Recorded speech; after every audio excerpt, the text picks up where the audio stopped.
नमस्कार दोस्तों। हो सकता है आपको ये पोस्टर देखकर अच्छा नहीं लगा हो, लेकिन सोचिए अगर आप किसी कंपनी के मालिक हैं और आपकी कंपनी के लोग काम के 100 घंटे में से 80 घंटे बर्बाद कर दें तो आपको कैसा लगेगा? आप उनको मक्कार कहोगे या माननीय कहोगे? इसीलिए मैंने आज यहाँ कुछ सांसदों के लिए मक्कार शब्द का ही प्रयोग किया है। पिछले कुछ दिनों में राज्यसभा में जो भी हुआ वो बहुत ही शर्मनाक है। इनकी ऐसी हरकतों को देखकर लगता है कि ये कैसे लोग हैं जिनको हमने चुनकर संसद में भेजा है। जिस संसद में बहस होनी चाहिए वहां बहस के बजाय गुंडागर्दी हो रही है। कांग्रेस सांसद प्रताप सिंह बाजवा ने तो वेल में टेबल पर चढ़कर रूल बुक को लहराते हुए इतनी तेजी से फेंका कि अगर वहां कोई होता तो इस रूल बुक से वो घायल हो जाता। कोई और क्या, इस आदमी ने सीधे सभापति यानी कि उपराष्ट्रपति की चेयर पर ही इस बुक को फेंका था। और दोस्तों, ये विरोध नहीं बल्कि बदतमीजी है, गुंडागर्दी है, संसद की गरिमा का मजाक है। और इसकी सजा के तौर पर अगर इनको संसद से हमेशा के लिए बर्खास्त भी कर दिया जाए तो वो सज़ा भी कम होगी। और इतना सब कुछ करने के बाद भी ये लोग कहते हैं कि इनको बोलने नहीं दिया जा रहा है। अब इस वीडियो को देखिए। इस वीडियो को देखने के बाद कौन कहेगा कि ये देश की संसद है, उच्च सदन है, यहाँ पर पढ़े लिखे लोग जाते हैं। ये देखने में केवल मछली बाजार लग रहा है। ये जो सांसद आपको यहाँ पर लड़ते झगड़ते दिख रहे हैं, ये सबसे पहले वेल में आए। वेल में आने के बाद इनको जो बिल की कॉपियाँ दी गई थी उन कॉपियों को फाड़ा और फाड़ कर उछाला। लेकिन उससे भी ज़्यादा जो शर्मनाक काम है, जिसके लिए मैं इनको मक्कार और गुंडा कह रहा हूँ, वो गुंडागर्दी जो इन्होंने की, जो मार्शल राज्यसभा में लगे हुए थे जिनको सिक्योरिटी के लिए लगाया जाता है, वो जब इनको वेल में आने से रोकने के लिए गए तो इन्होंने उनके साथ बदतमीज़ी की। और जो महिला मार्शल थी उसको घसीटा गया, उसको चोटें आई हैं और उसने इसके खिलाफ अब शिकायत भी दर्ज की है। और जो पुरुष मार्शल इनको रोकने की कोशिश कर रहे थे, आप इन वीडियोज़ में देख सकते हैं आसानी से, उसका गला दबाने की कोशिश की गई। ऐसा लग रहा है कि कोई गली के गुंडे हैं और वो हाथापाई पर उतर आए हैं। अब आप खुद ही सोचिए, जिन लोगों को संसद में रूल बुक के अनुसार माननीय कहा जाता है, उनको क्या वाकई माननीय कहा जाना चाहिए उनकी ऐसी हरकतों के बाद?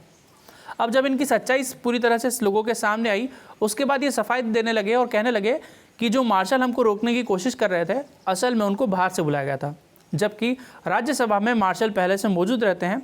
और मान लीजिए अगर ये जो कह रहे हैं वो सही है, सरकार या राज्यसभा का जो ऑफिस है वो मार्शल्स को बाहर से क्यों बुलाएगा? क्या उनको पहले से पता था कि इस तरह का हंगामा होने वाला है? ये हंगामा तो इन्होंने विपक्ष वालों ने खुद किया, उसके बाद उन मार्शल ने इन लोगों को रोकने की कोशिश की। और राज्यसभा का जो सीसीटीवी फुटेज आया है उसमें भी साफ दिख रहा है कि वो लोग केवल सांसदों को रोकने की कोशिश कर रहे हैं और उनके साथ हाथापाई की जा रही है। अब मैं यहाँ पर इन लोगों को एक सजेशन देना चाहता हूँ कि अगर आपको ऐसे तर्क देना है तो कम से कम ऐसे तर्क दीजिए कि सामने वाले को हंसी नहीं आए और उनको ये ना लगे कि ये साफ साफ झूठ बोल रहे हैं, क्योंकि ये तो साफ दिख रहा है कि ये लोग झूठ बोल रहे हैं। दूसरी बात, जब इनका सच सामने आ गया, जो सारे वीडियो सामने आने लगे, जब इनसे पूछा जाने लगा कि आपने ऐसा क्यों किया, तो पहली बात तो ये इसको बता रहे हैं कि इन्होंने जो कुछ किया वो सही किया है। और इसके पीछे कारण बताते हैं कि इनकी सुनी नहीं जा रही थी, कोई सरकार इनकी सुन नहीं रही, राज्यसभा में इनको बोलने नहीं दिया जा रहा, इसके कारण इनको ऐसा करना पड़ा। लेकिन सच ये कि उपराष्ट्रपति का एक वीडियो सामने आया था जिसमें वो बार बार कह रहे हैं कि हम किसानों के मुद्दे पर चर्चा करने वाले हैं, आप हंगामा मत कीजिए, किसानों के मुद्दे पर अगर बोलना है तो बोलिए।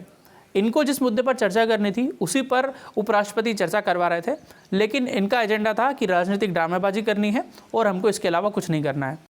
सदन में हंगामा करने के बाद ये लोग सड़क पर चले गए। सड़क पर भी हंगामा करने में कोई दिक्कत नहीं है, लेकिन उसके बाद विपक्ष के हीरो राहुल गांधी आते हैं और राहुल गांधी कहते हैं कि हमको बोलने नहीं दिया जा रहा और सभापति को हाउस चलाना चाहिए था।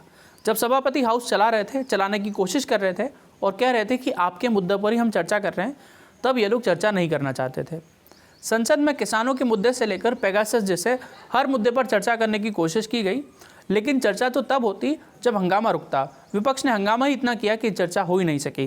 उपराष्ट्रपति बार बार ये बोलते रहे कि आप हंगामा मत कीजिए, हम आपके मुद्दे पर ही चर्चा कर रहे हैं, लेकिन उनका काम था, उनका उद्देश्य था, उनका लक्ष्य था कि हमको अब यहाँ पर ड्रामेबाजी ही करनी है।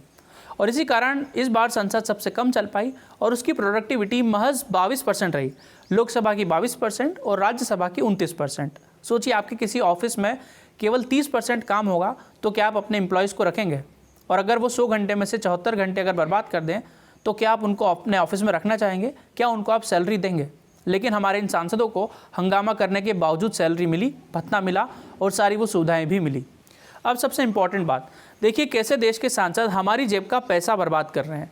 जब सत्र चलते हैं तो दोनों संसद को मिलाकर जो खर्च आता है वो 1 घंटे का 1.5 करोड़ रुपए का खर्च आता है। ऐसे में इन्होंने 74 घंटे बर्बाद कर दिए और केवल 21 घंटे ही यूटिलाइज हो सके। 74 घंटे को जब आप 1.5 करोड़ से मल्टीप्लाई करेंगे तो ये आंकड़ा 120 करोड़ रुपए से ज़्यादा जाएगा। ये 120 करोड़ रुपए देश के थे, देश की जनता के टैक्स के थे, जो इन्होंने यहाँ पर बर्बाद कर दिए। उसके बावजूद भी इनको हम लोग भत्ता देंगे, सरकार भत्ता देगी।